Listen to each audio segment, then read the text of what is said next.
Europa es testigo de una movilización masiva de agricultores en varios países. Se quejan de los precios regulados, que les hacen obtener una rentabilidad mínima por sus productos, el aumento de los costos de producción, la burocracia excesiva, normativas agrarias más que cuestionables, recortes en ayudas, entre otras cosas, son algunas de las exigencias que tienen ahora mismo los agricultores. Si hay que resumirlo todo a una sola causa, podemos decir que el detonante ha sido el Pacto Verde. Pacto Verde es una iniciativa europea que trata de hacer que la Unión Europea sea climáticamente neutral en el año 2050, y las protestas de cada país tienen sus preocupaciones específicas. En Alemania se centraron en el diésel, ya que se ha comenzado a grabar excesivamente y se necesita para los tractores. En los Países Bajos tiene que ver con la tributación del nitrógeno, que afecta a la producción industrial de cerdos y de pollos. Polonia es un caso especial entre comillas, ya que sus protestas van enfocadas a que el grano de Ucrania no entre en Polonia. Los españoles están protestando contra la competencia desleal de terceros países como Marruecos o los países asiáticos, cosa que obliga, según ellos, a vender a precios excesivamente bajos. Entre algunas de las reclamaciones tenemos la suspensión de negociaciones de acuerdos como el Mercosur, o paralizar otras con países como Chile, Kenia, México, India o Australia. Básicamente lo que piden es que todos los productos que entren dentro de la Unión Europea sigan exactamente las mismas normas a las que están sometidos los agricultores. Incluso hay otros que acusan a los grandes supermercados de estar comprando a precios irrisorios para poder inflar el precio final. El ambiente está muy tenso y aquellos que nos estáis viendo desde fuera de Europa solamente os estáis preguntando si estas protestas tienen algún tipo de fundamento. Pues hoy lo vamos a ver, así que no me enrollo más,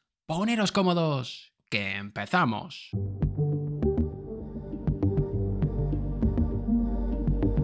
Antes de ir con la problemática en sí, vamos a poner un poco de contexto sobre la situación agrícola europea. Eurostat informa que en el año 2023 la productividad del trabajo agrícola cayó en un 6,6% anual. Esto se debió principalmente a la caída de los ingresos reales, es decir, teniendo en cuenta la inflación. Solo hubo 7 estados que llegaron a experimentar incrementos en su productividad, liderados por países como Bélgica y España, debido a cosas como el aumento del precio del aceite de oliva o la patata. Ahora bien, ¿qué tal viven los agricultores? La renta media ha sido un 10% superior a la que hubo en el año 2015, aunque hay que destacar que la mano de obra agrícola ha tenido una reducción de un 18% desde ese periodo, es decir, que cada vez hay menos agricultores. Su renta media ha sido de alrededor de 29.000 euros al año, encontrándose los trabajadores con mayores ingresos, como no, en el norte de Europa. Y esta disparidad de los ingresos ya había generado polémica anteriormente dentro de la Unión. Cuando España entró en el mercado único en los años 80, provocó incidentes fronterizos debido a la competencia con productos franceses, que estaban sujetos a las mismas normas, pero más baratos. Básicamente porque en España los salarios eran más bajos, permitiéndoles tener una ventaja en precios. Pero el problema ahora viene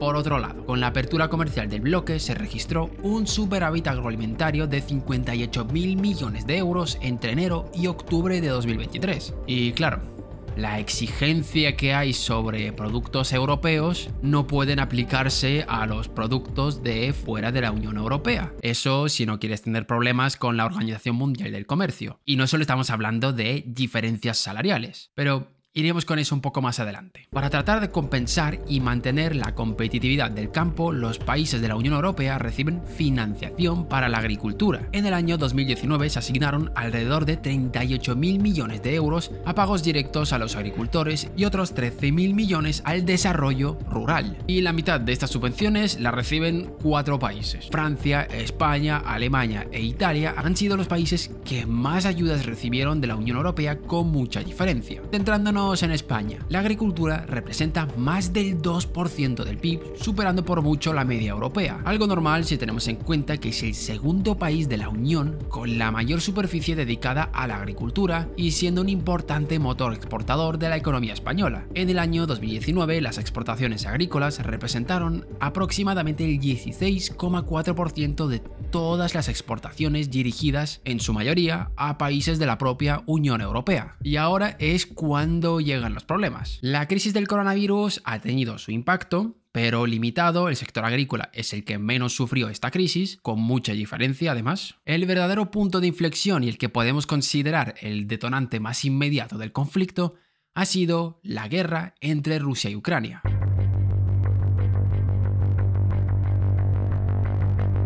Para empezar, hay que hablar de la Política Agraria Común, también conocida como la PAC. Establecida en 1962, tenía como objetivo el crear una asociación con la agricultura para poder garantizar el buen funcionamiento y suministro de alimentos. Esto sobre el papel. No vamos a analizar la historia y los resultados de este acuerdo, esto da casi para otro vídeo. Hay muchísima polémica con cuotas de producción, asignación de recursos, etc.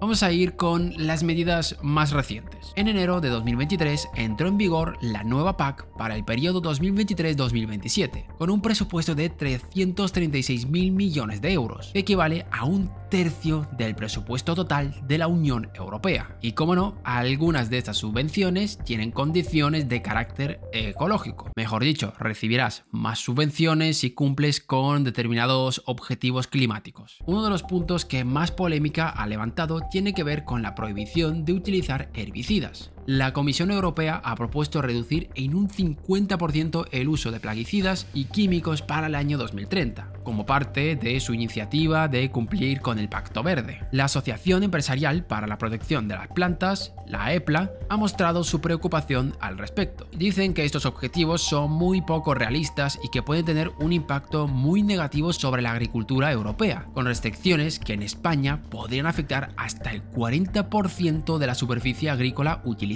Otra medida que ha levantado mucha polémica, sobre todo en Francia, es que deben de tener el 4% de las tierras sin producción. Eso si quieres acceder a ciertas ayudas. Se supone que la Comisión ya está estudiando una forma de derogar esta medida y a saber qué otra pone. Y bien, todo esto coincide con los efectos de la guerra entre Rusia y Ucrania. Rusia y Ucrania son importantes proveedores de maíz y fertilizantes a nivel mundial. No solo eso. Como ya todos sabemos, Rusia es un importante proveedor de energía y tras la guerra, el precio del petróleo subió de $76 por barril a principios de enero de 2022 a más de 110 en marzo de ese mismo año. Esto ha generado un evidente incremento en el coste del transporte y por ende una reducción de los ingresos de los agricultores. Si a esto le sumamos que Rusia es uno de los principales productores de fertilizantes a nivel mundial y las duras sanciones impuestas generaron una reducción de oferta de estos, tenemos como resultado un incremento de los precios. Según el Banco Mundial, los precios mundiales de los fertilizantes habían aumentado un 30% a principios de 2022 tras un aumento del 80% el año anterior. Otra cosa que no podemos olvidarnos es el gas natural. Rusia es el responsable de alrededor del 14% del comercio de este y es un componente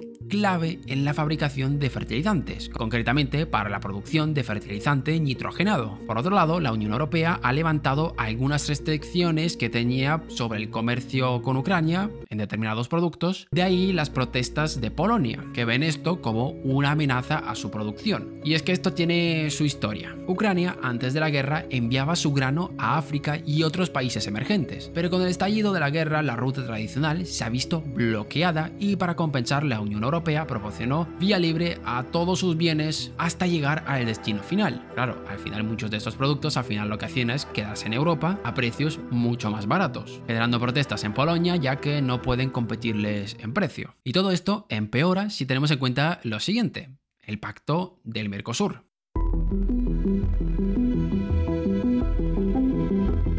La Unión Europea ya tenía acuerdos comerciales con países como Argentina, Paraguay y Uruguay. La firma de la cooperación tuvo lugar en el 1995 y entró en vigor en el 99, pero tras 20 años, en el 2019 se firmó un acuerdo de libre comercio que levantaría bastante polémica. La Unión Europea comenzaría a recibir productos como café, soja, carnes, zumos, maíz, convirtiéndose en el segundo destino mundial del Mercosur, siendo España el segundo país receptor de toda la Unión Europea, generando revuelo ya que la balanza comercial con el Mercosur es deficitaria, es decir, que se compra más de lo que se vende. De ahí las preocupaciones de que esto supone un peligro para el mercado nacional, pero es que no hemos terminado aquí. No podemos olvidarnos de otro país que tiene una larga historia de amor con España. Marruecos. A principios de los 2000, una delegación marroquí recorrió toda España en búsqueda de agricultores. Estaba en proceso de firmar un acuerdo de libre comercio con los Estados Unidos y necesitaban del dinero y conocimiento de España sobre el sector. En aquel momento toda la atención estaba puesta en el sector inmobiliario y no les hicieron demasiado caso. pero esto no significa que fue un fracaso. Varias empresas españolas se interesaron en el proyecto, contribuyendo al desarrollo agrícola de Marruecos. Cerca de 30 empresarios españoles y otros 40 franceses decidieron ir a la aventura. Esto de aquí tuvo un éxito más que notable. La agricultura se ha convertido en el principal motor de la economía marroquí, representando en el año 2020 el 14% del PIB y empleando cerca del 40% de la población activa. La población marroquí utiliza técnicas parecidas a las de España, pero con costes mucho más bajos. La productividad de la tierra de Marruecos ni se acerca a la española, pero los bajos salarios, menores estándares de calidad y normas más laxas les permite tener una ventaja competitiva importante. El salario medio de Marruecos se sitúa entre un 0,55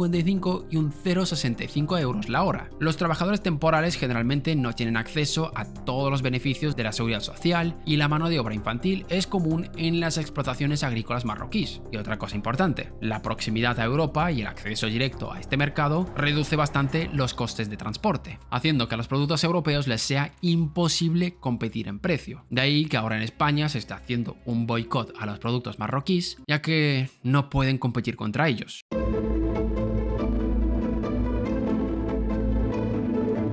En resumen, una legislación más que cuestionable que no se aplica por igual a todos los países, poniendo palos en las ruedas de los agricultores europeos, es lo que está generando todo este revuelo. Los supermercados aquí no tienen nada que ver. El negocio del supermercado consiste en vender el producto lo más barato posible. Mercadona gana cerca de 3 céntimos por cada euro vendido. Las cuentas son públicas, podéis consultarlas. Y si pensáis que las manipulan o algo, sois libres de denunciarlo. Pero bueno, al margen de esto, una cosa es el precio al que compran los supermercados los productos y otra cosa es el precio final. En medio de todo esto tenemos costes de transporte, de almacenaje, envasaje, mano de obra, electricidad, etc. Esto es lo que hace realmente subir el precio del producto. ¿Podéis comprarlo más barato? Sí, pero tendréis que iros al campo a comprarlo directamente. Los supermercados en esta polémica ni pinchan ni cortan. El problema es de regulación y no existe solución que contente a todo el mundo. Los consumidores quieren consumir lo más barato posible, la situación económica en España no nos permite tener demasiados lujos, así que temas como orígenes del producto, cuestiones patrióticas y demás pasan a un segundo plano. Por ello siempre se van a decantar por el producto más barato. Si se aplican las mismas normas a todos los países, se van a ver beneficiados los agricultores, ya que sus productos pasarán a venderse en mayor cantidad, en detrimento de los consumidores, que tendrán que gastar más dinero en comprar. Otra solución podría ser la de mejorar las técnicas productivas, cosa que tendría su techo, pero supondría también la reducción de la mano de obra agrícola, es decir, que muchos agricultores van a perder su trabajo, pero así los productos nacionales podrían bajar de precio. O podemos mandar al traste toda la regulación europea, cabreando a todas las organizaciones relacionadas que te irán a tirar pinturas a los museos. Siempre habrá ganadores y perdedores. Lo que hay que decidir es quién será cada uno. El sector agrícola no es el sector más rentable del mundo. Como hemos visto, recibe muchísimas subvenciones y se calcula que se recuperan 76 céntimos por cada euro invertido. No es muy rentable. La Unión Europea está estudiando hacer pequeños cambios en la legislación, pero todo van a ser al final soluciones temporales. Lo que hay que decidir es quiénes serán ganadores y quiénes perdedores. ¿Y vosotros? ¿Qué pensáis? ¿Cuál creéis que es la mejor solución a este problema? Os leemos en los comentarios, gracias por vernos. Un día más y nos vemos